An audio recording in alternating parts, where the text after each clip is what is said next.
I challenge you, mainstream media.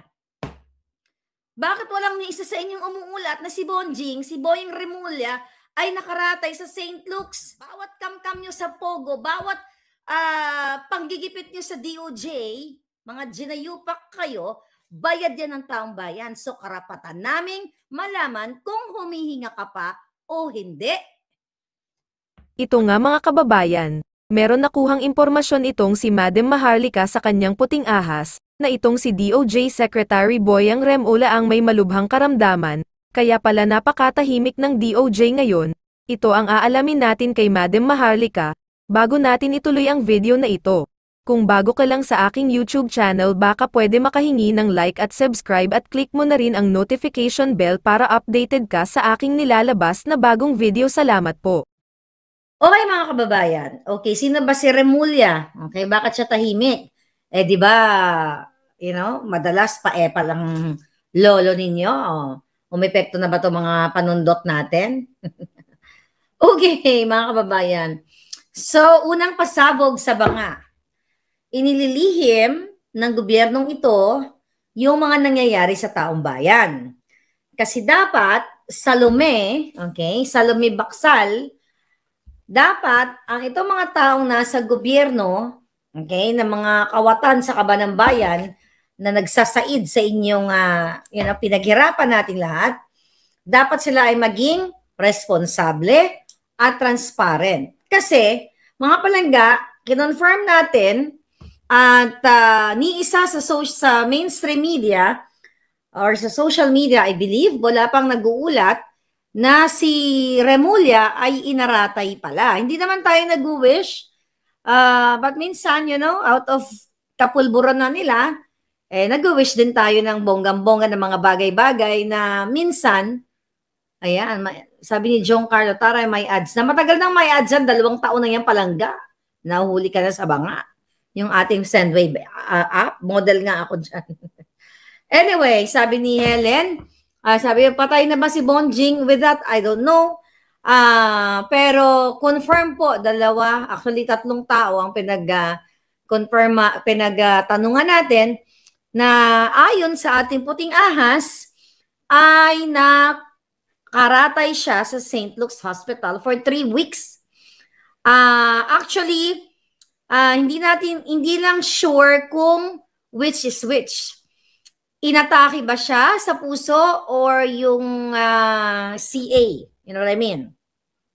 Or, yun, lahat naman tayo matutsugi. Okay? Wala namang makakaligtas. Diba? Lahat naman tayo babawian ng hininga.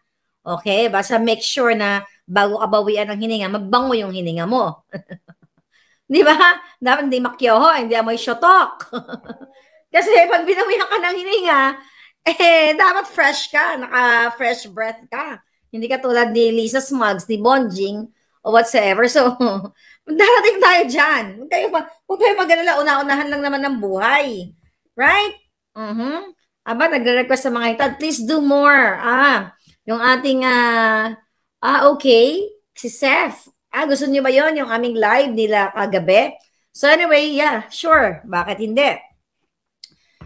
Okay. Mga kababayan, ilan ba ang hawak na attached agencies ni Remulla? Di ba ang dami niyan? Okay? Ano-ano yung mga attached agencies na hawak niya? Tignan nga natin dito. Okay. Attached agencies, Department of Justice. Okay. Okay. Ay ang Bucor. Okay? PAW. Ito. Such agencies. Ayan ang 10 attached mga ahensya na under sa kanya.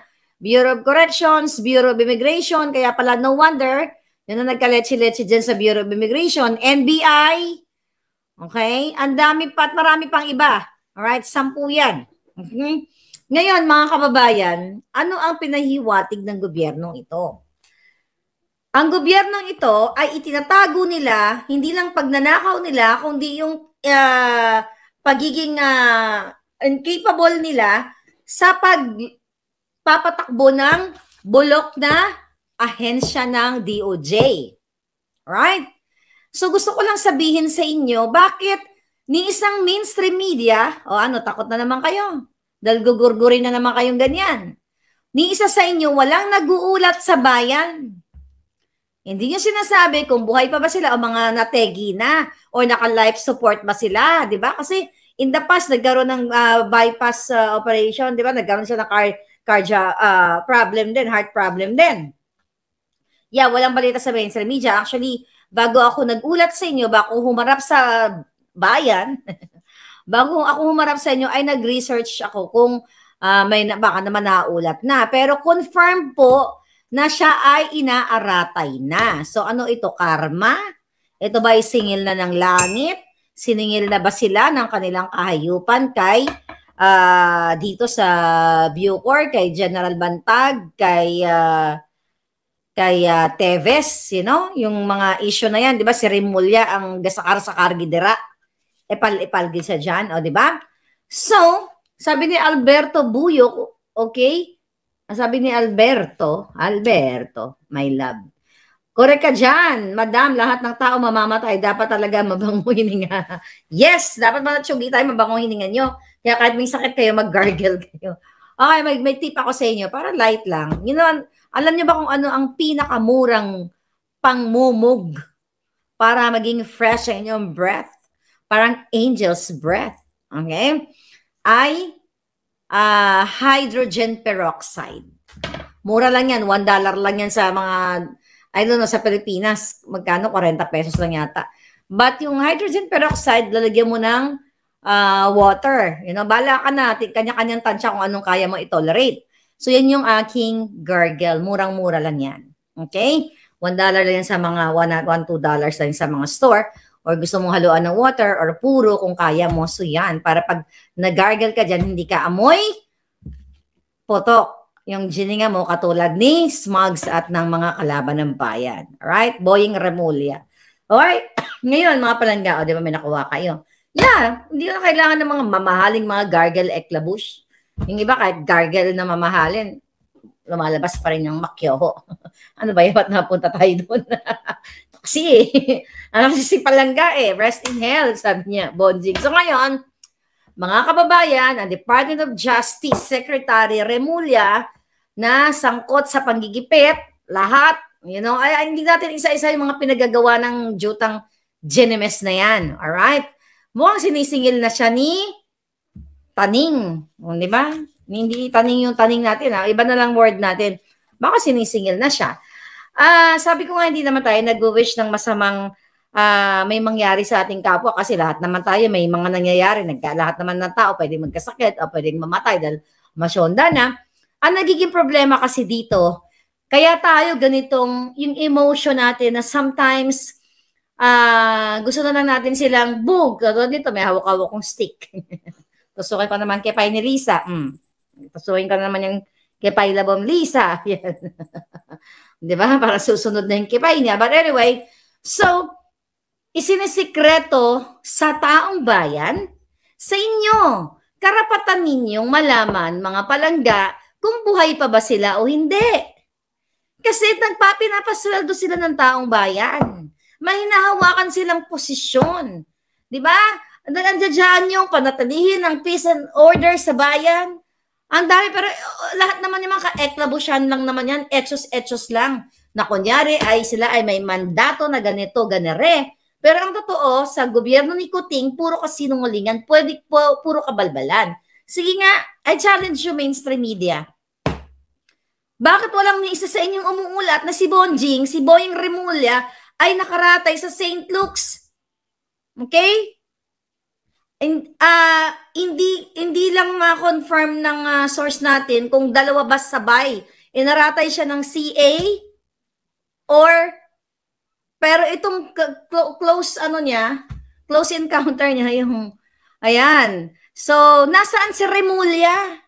Buhay pa ba siya? So, dun sa isang source natin, confirm na 100% kasi BFF niya si Remulla. Kala mo Remulla, yung BFF mo. Katabi mo sa bed. Chinuchorva ka sa akin. Di ba? Inaano ka, yung puting aso, sabi ko sa inyo yung puting ahas ko, minsan katabi nyo sa pagtulog. Pero ang point of view natin dito mga kababayan, di ba? Bakit Di ba pansinin nyo? Pinuntahan ko yung kanilang website. Tinitingnan ko yung mga news articles. Tama ba? Yung mga latest articles.